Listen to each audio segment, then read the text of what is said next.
Radio Sucesos 101.7 FM presenta su noticiero Sucesos, un periodismo libre para una democracia plena. Los hechos y las opiniones de los sucesos que marcan nuestro tiempo.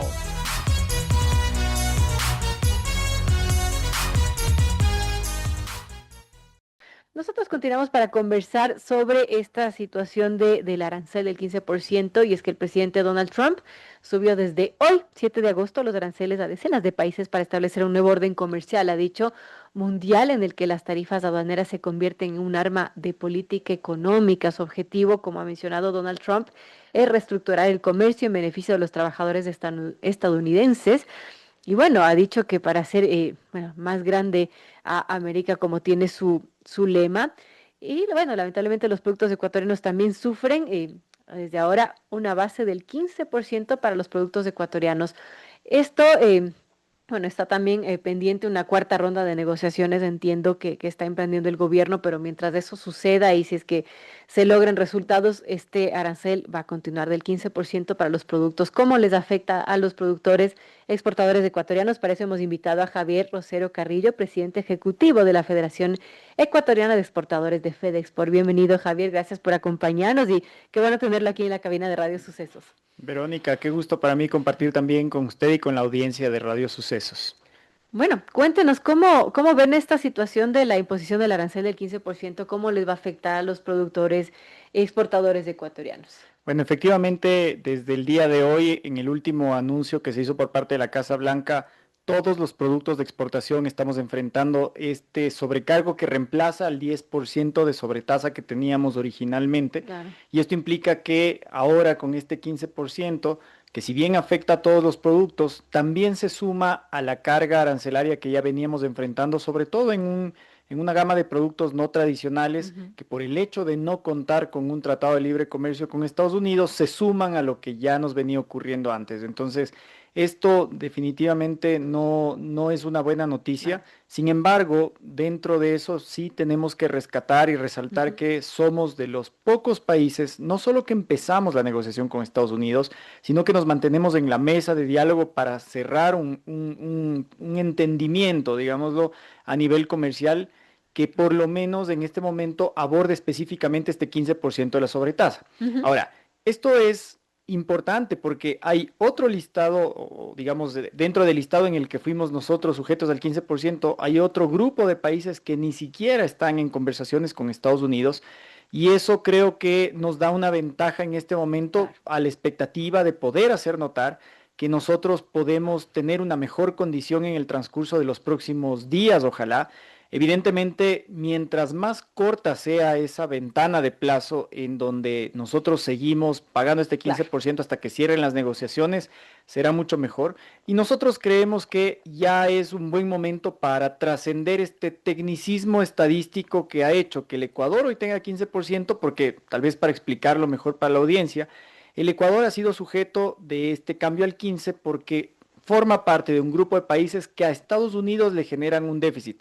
Dicho de otra manera, nosotros le vendemos más a Estados Unidos, creo que Estados Unidos nos compra, y eso que para nosotros tradicionalmente ha sido tan positivo, hoy, como decía, un tecnicismo estadístico nos ha jugado en contra porque Estados Unidos le ha dado una penalización adicional a este grupo de países. Ahora, si bien es cierto, nuestra relación con Estados Unidos no puede circunscribirse, en nuestra opinión, específicamente a un indicador comercial, porque evidentemente hemos involucrado muchos otros elementos en materia de cooperación de seguridad, por ejemplo, en migración. Y puede ser cartas que jueguen a favor del Ecuador, ¿no? En la negociación. Ese es justamente nuestro llamado. Nosotros creemos que hay que hacer sentir, prevalecer el peso de la relación política que tenemos con Estados Unidos, porque evidentemente no nos hace sentido que en el listado de las sobretasas del 15%, hoy Ecuador está enfrentando 15% de sobretasa, al igual que Venezuela, cuando las distancias políticas evidentemente son muy marcadas.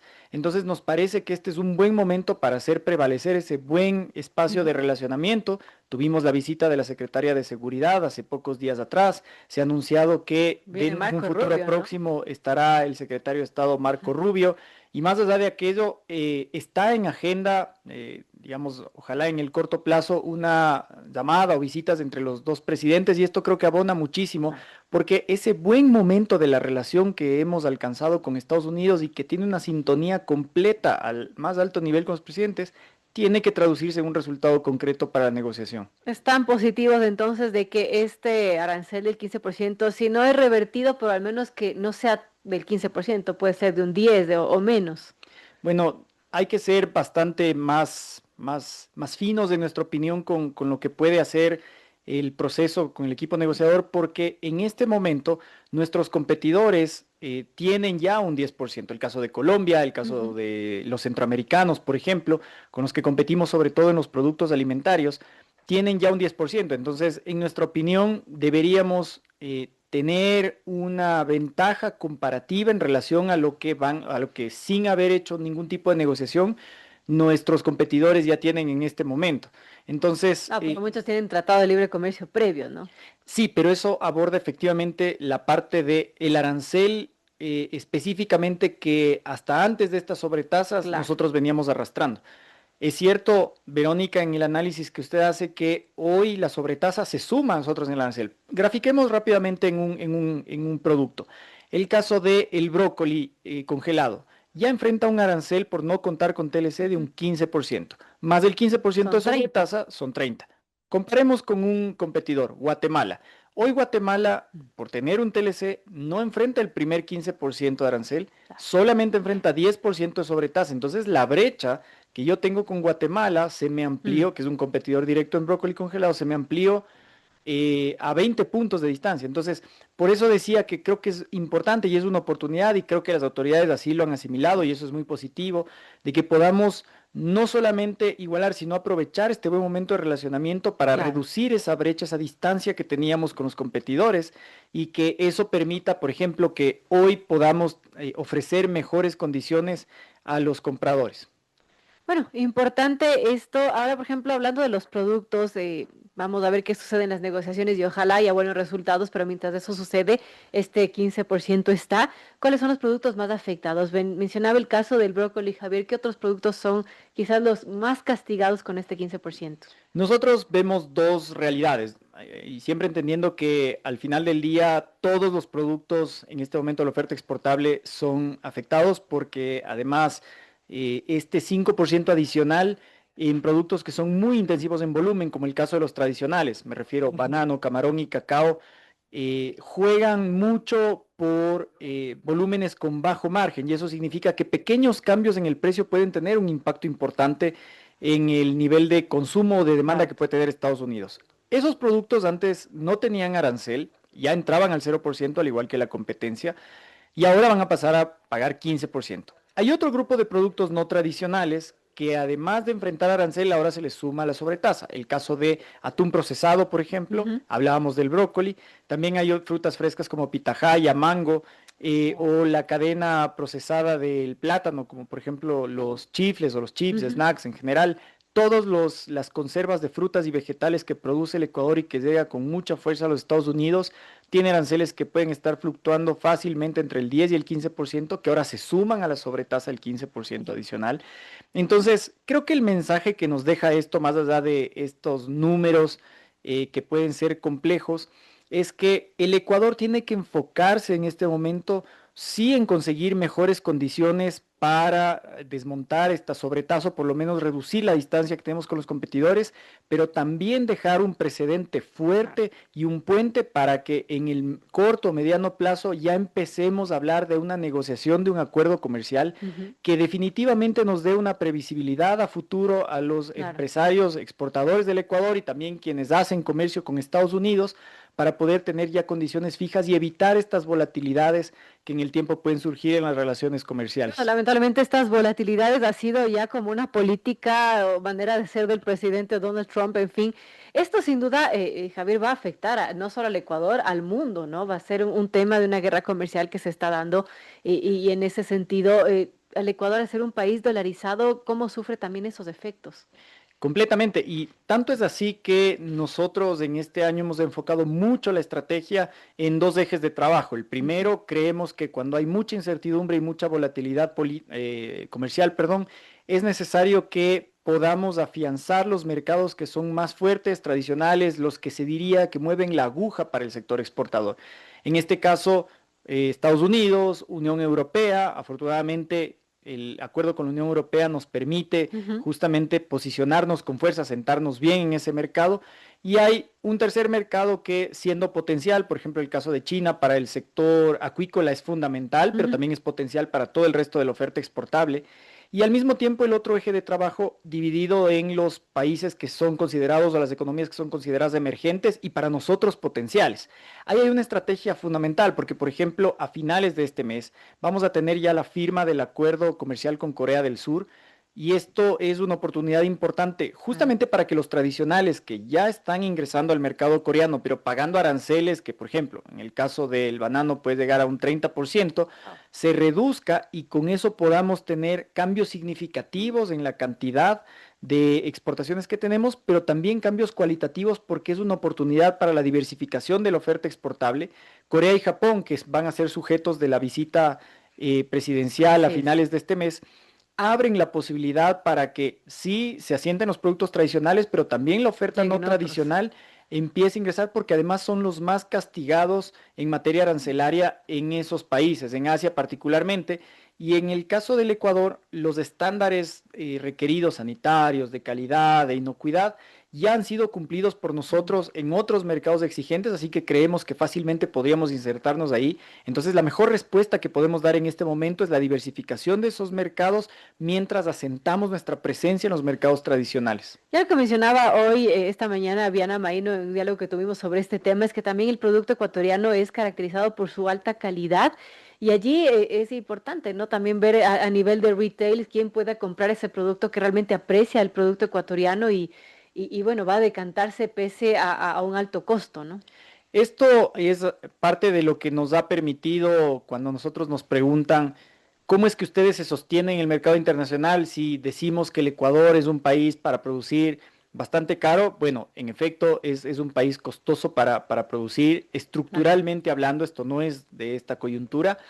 Y lo que nos ha permitido prevalecer es justamente esos estándares de calidad que nosotros tenemos Ujú. y eso nos ha llevado a liderar ya no solo en banano, que es motivo de orgullo para el sector agrícola, sino también en cacao, flores, en el caso acuícola, en atún y en camarón. Entonces, nosotros evidentemente hemos entrado en un proceso en donde ya el producto ecuatoriano no solo entra a competir, sino a Claro. liderar y justamente lo hace por calidad.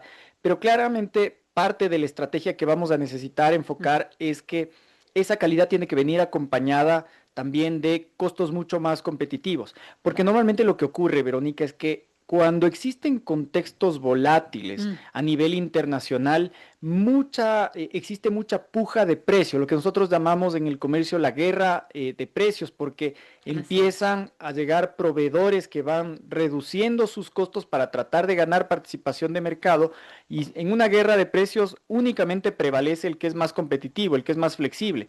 Y esta palabra es muy importante para nosotros en el sector productivo porque nuestros competidores, por ejemplo, de Centroamérica o sin ir muy lejos, lo que le pasa a Colombia, diluyen mucho sus costos con devaluaciones cambiarias. Entonces, aparte tienen mucha flexibilidad en materia Ujú. tributaria, laboral, financiera, y eso hace que con las rigideces que nosotros tenemos al interno de la economía sea muy difícil competir, aun cuando buscamos permanentemente eficiencias desde el lado privado, y es por eso que va a ser importante que podamos hacer un trabajo ya articulado no solo en la parte de agenda comercial, como lo hemos venido haciendo con las autoridades de comercio, Claro. sino también en la agenda de estructura de costos, la agenda de competitividad interna que nos permita batear mejor este problema que empieza a hacerse cada vez más profundo con estas medidas internacionales que reconfiguran el comercio. Así es un gran pendiente que se tiene, que se lo viene hablando desde hace rato. Para finalizar, Javier, bueno, ¿qué ¿Qué podemos decir de esta cuarta ronda de negociaciones? ¿Cuándo podríamos conocer quizás un resultado, favorable o no, pero un resultado al final para ver si estas condiciones del 15% de este arancel mejoran? Las autoridades nos han dicho que están extremando todos los esfuerzos para cerrar esta última etapa. Es muy poco lo que falta. Nosotros mantenemos contacto permanente y Ujú. estrecho, no solamente de información, sino de intercambio de posibilidades de dónde podemos aportar estratégicamente para que esto cierre lo más pronto posible. Nuestra expectativa, por lo menos, es que esto pueda tomar la menor cantidad de días posibles, como decía, para que no tengamos que enfrentar este sobrecargo arancelario por un tiempo prolongado, pero además que esto permita que en ese entendimiento ya podamos tener un anuncio con las reglas mucho más claras, como decía, en condiciones mucho más competitivas que la que tienen nuestros competidores en Centroamérica o aquí en Sudamérica. Así que esperamos tener buenas noticias de parte de nuestras autoridades en el Ojalá que transcurso de así los sea. próximos días. Gracias nuevamente por acompañarnos a Javier Rosero Carrillo, presidente ejecutivo de la Federación Ecuatoriana de Exportadores de FedExport. Hemos hablado sobre, bueno, las expectativas respecto a este arancel del 15% a productos ecuatorianos que ingresen a los Estados Unidos y que empieza a regir desde hoy y para muchos países del mundo también. Gracias, Javier, nuevamente. Gracias, Verónica. Un gusto compartir.